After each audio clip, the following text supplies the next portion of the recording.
오늘의 토닥 소리는 나를 자유롭게 하는 용서에 대해 이야기합니다. 용서라는 말은 듣기만 해도 쉽지 않은 주제입니다. 우리는 살아가며 수많은 관계 속에서 상처를 주기도 하고 상처를 받기도 합니다. 어떤 말은 잊히지 않고 마음속에 오래 남아 가시처럼 아프게 찌릅니다.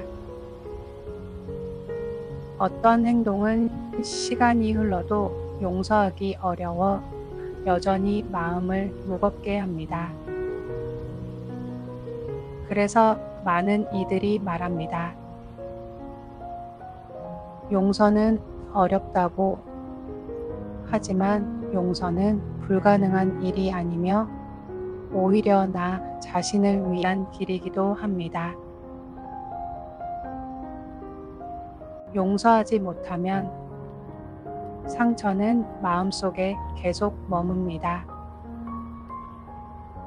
그 분노와 슬픔은 시간이 지나도 여전히 현재의 삶을 짓누릅니다. 마치 흉터가 남아 계속 아픈 것처럼 마음의 상처도 그렇게 우리를 괴롭힙니다. 하지만 상대를 위해서가 아닌 나를 위해 용서를 결심하는 순간 우리는 자유로워집니다. 불교에서는 원한을 품는 것은 마치 불타는 숯을 손에 쥔 것과 같다고 했습니다. 그 숯은 결국 나를 태우고 맙니다. 용서는 상대방을 위한 것이 아니라 나를 해방하기 위한 지혜로운 선택입니다.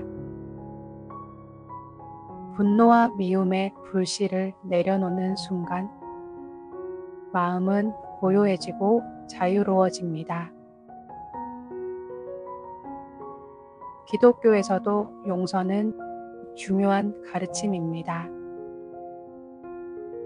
7번씩 70번이라도 용서하라는 예수의 말씀은 단순히 도덕적인 명령이 아니라 인간 관계 속에서 자유로워지는 법을 알려줍니다. 미움을 품고 사는 것은 나 자신을 속박하는 일이기에 반복해서라도 용서를 배우라는 뜻입니다.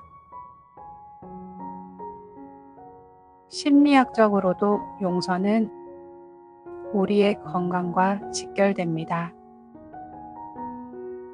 연구에 따르면 용서를 잘하는 사람은 그렇지 않은 사람보다 스트레스 수치가 낮고 혈압도 안정적이며 전반적인 삶의 만족도가 더 높다고 합니다. 마음의 응어리가 풀리면 몸도 가벼워집니다. 이제 잠시 눈을 감고 마음속에 남아있는 한 사람을 떠올려 봅니다. 여전히 미움이 남아있는 사람, 과거의 상처를 준 사람일 수도 있습니다. 그 사람의 얼굴을 떠올리며 마음속으로 이렇게 말해 봅니다. 나는 너를 용서한다. 그것은 너를 위한 것이 아니라 나를 위한 것이다. 처음에는 이 말이 쉽게 와닿지 않을 수 있습니다. 하지만 반복해서 마음에 새기다 보면 조금씩 그 무거운 짐이 가벼워집니다.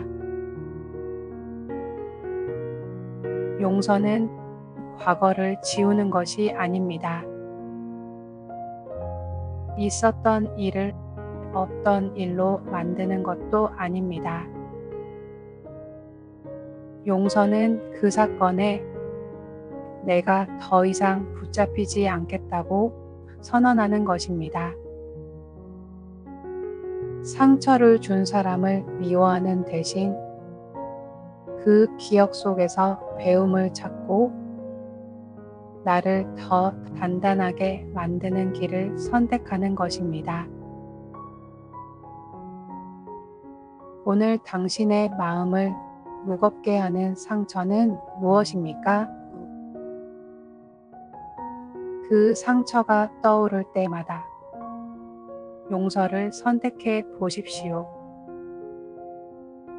그것은 결코 상대를 위한 굴복이 아니라 나를 지켜내는 가장 큰 힘이 됩니다. 용서는 나를 자유롭게 하고 내 삶을 더 평화롭게 하는 가장 위대한 지혜입니다.